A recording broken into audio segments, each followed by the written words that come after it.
বৃষ্টি বাদলা দিনে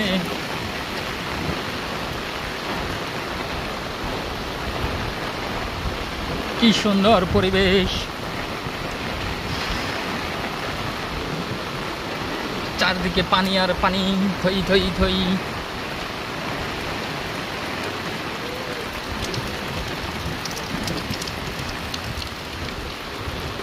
শুধু পানি আর পানি।